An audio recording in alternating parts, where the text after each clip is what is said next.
Hello and welcome to a very relevant and important discussion on GDM, also called gestational diabetes mellitus. It is something that has shot into prominence into some years now. It is crucial for pregnant mothers to manage this in the interest of the newborn baby's health. How does it affect the body? Its repercussions, prevention, and a host of other related issues are something that we are focusing on today. I have a very eminent panel of doctors to discuss this with me today. Subject is GDM Decoded Symptoms, Solutions, and Sustained Well-being.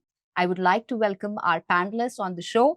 We have with us Dr. Ipshita Ghosh, consultant endocrinologist, Narayana Super Speciality Hospital, Howrah, and Assistant Professor, Department of Endocrinology, RKM SVP BIMS, Kolkata.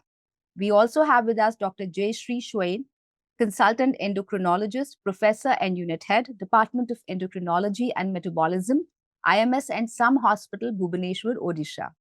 We also have Dr. Parjeet Kaur, Associate Director, Department of Endocrinology and Diabetes, Medanta, the Medicity, Gurgaon. A very warm welcome to all our three esteemed panelists. So, with this, I would like to start with Dr. Ipshita Ghosh.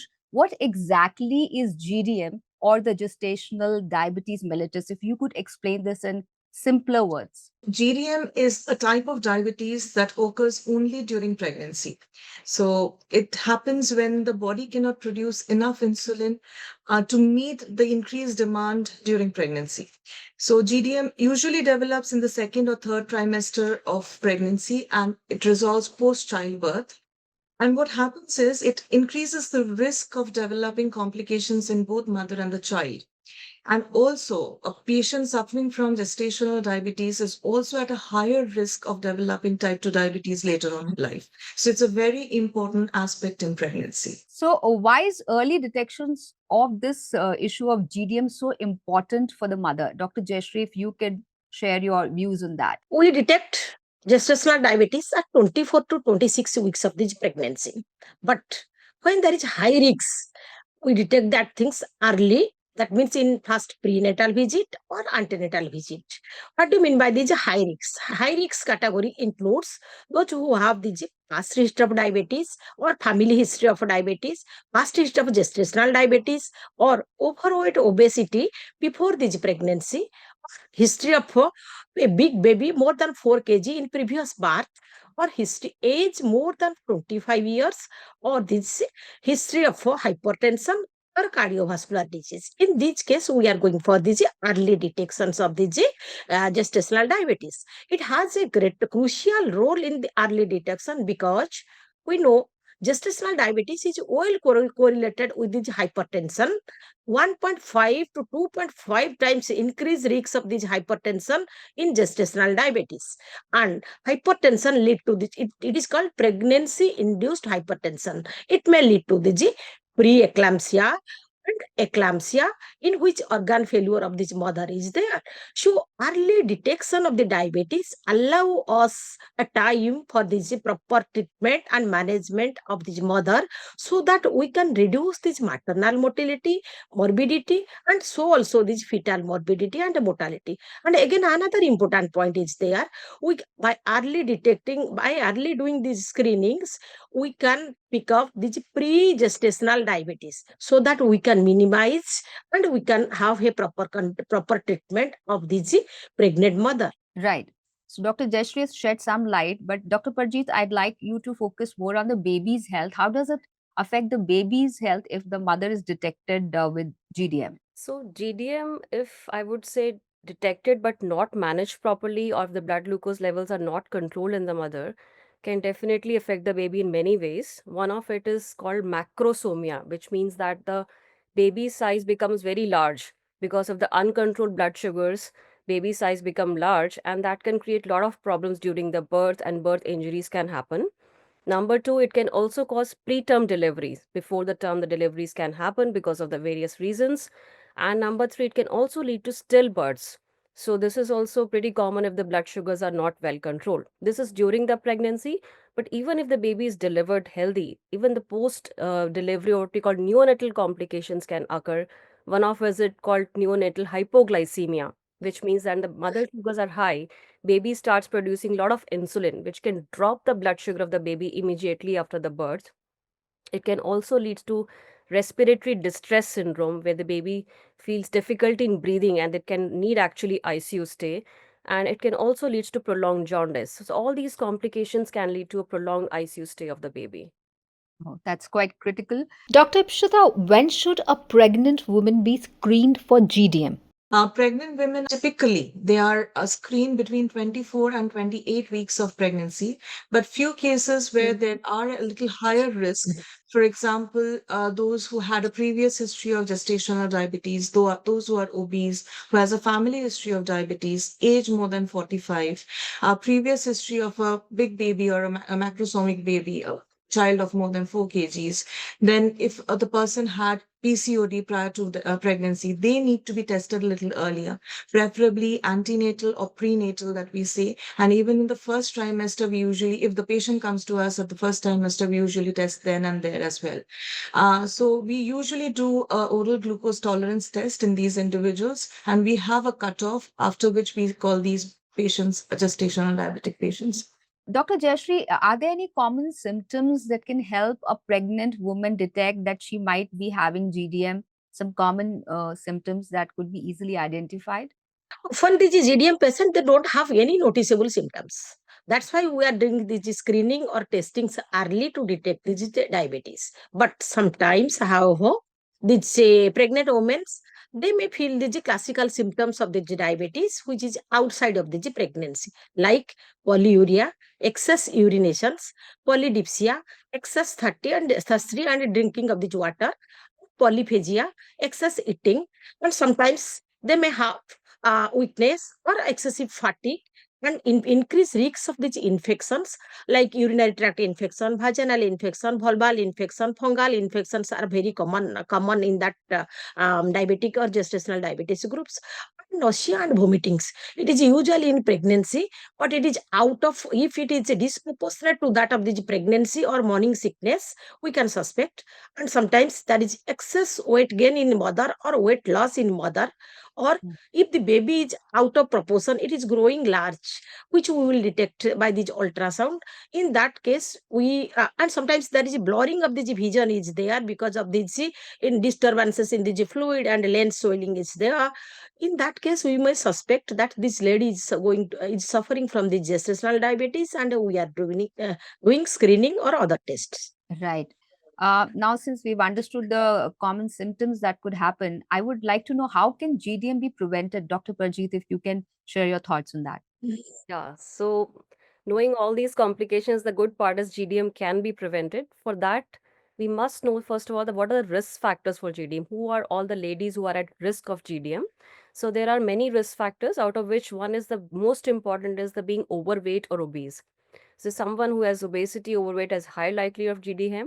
If there is a family history of diabetes in the family, if the lady has a PCOS history, polycystic ovarian syndrome history in the past, or if the lady has delivered a large baby in the previous pregnancy which went where the GDM went undetected, is also at high risk of gestational diabetes mellitus. So it's important to recognize these risk factors and take appropriate action before she plans to conceive.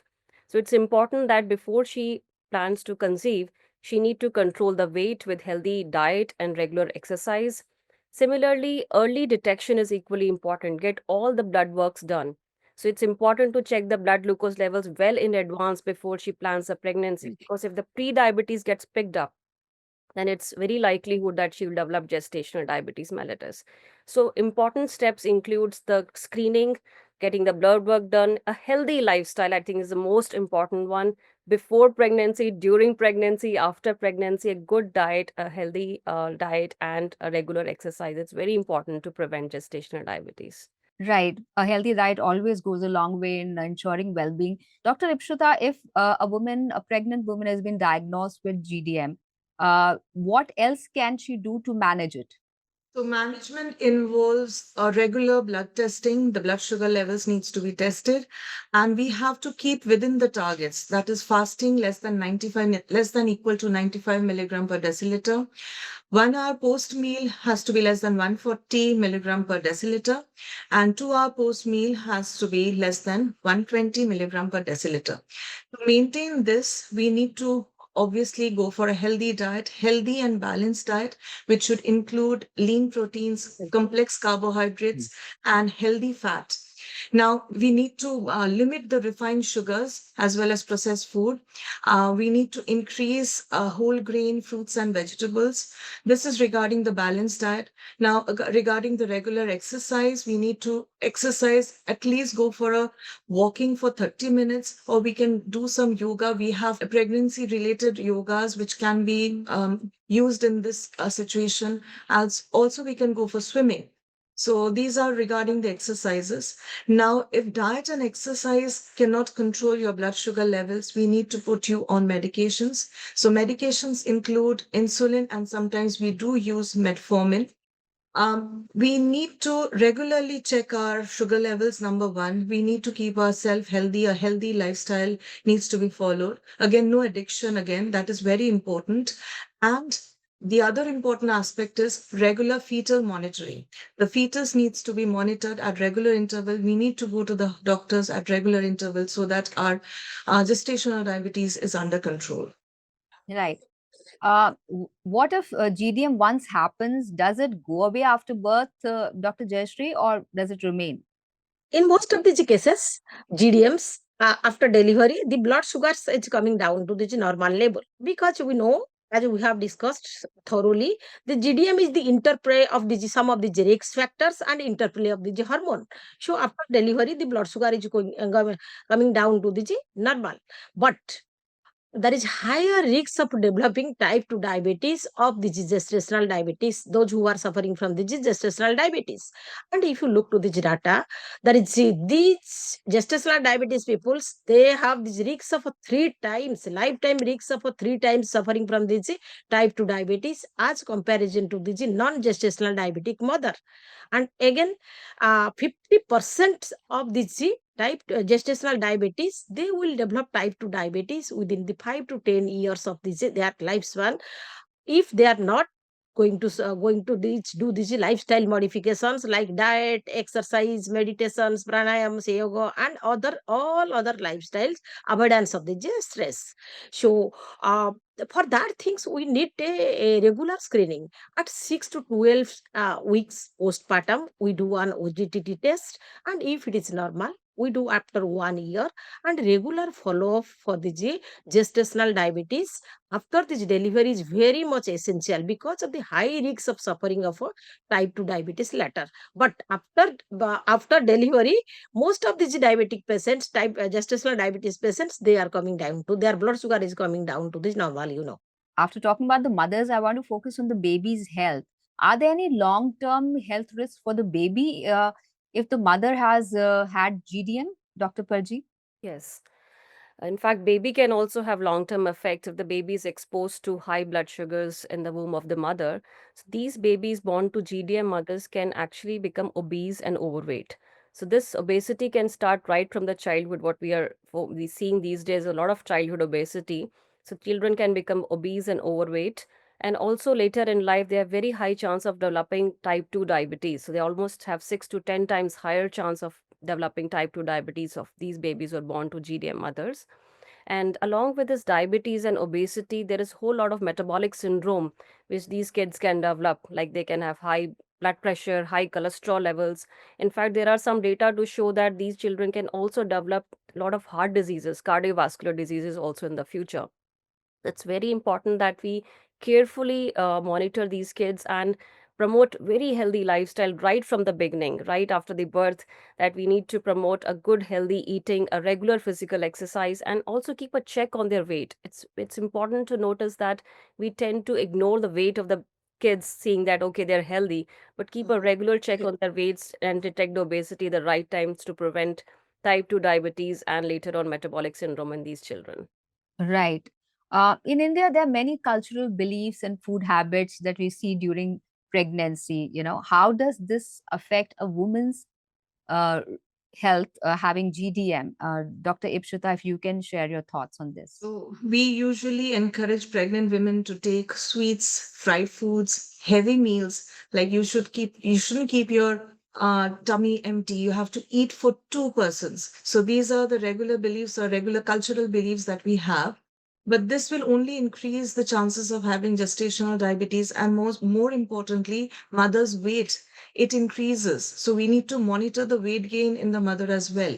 So what we need to focus here is balanced diet, healthy diet, which should include fruits and vegetables, complex carbohydrate, whole grains, and lean protein. And also, this is we also encourage our pregnant ladies to take ghee and butter to increase the weight of the child, especially in the third trimester, which is also not required. So we need proper education that these are not a must for every pregnancy. We need to look into the balanced diet and a healthy lifestyle rather than putting these patients on, or pregnant ladies on, junks and oily food or food with increased sugar levels. So monitoring weight gain in the mother as well as a healthy balanced diet is something which is of utmost importance. I think this is very, very relevant what you said, because this also busts the myths about taking oily junk food or, the heavily fried and sugar-led food. So thank you so much, all the panelists. It has been a very eye-opening discussion on the subject of GDM that needs to be focused on, especially by pregnant mothers, not only in their own interest, but also in the baby's health as well, because it affects both the mother and the newborn long term as well. Thank you so much for sharing your precious time and sharing this valuable knowledge with us and our audiences.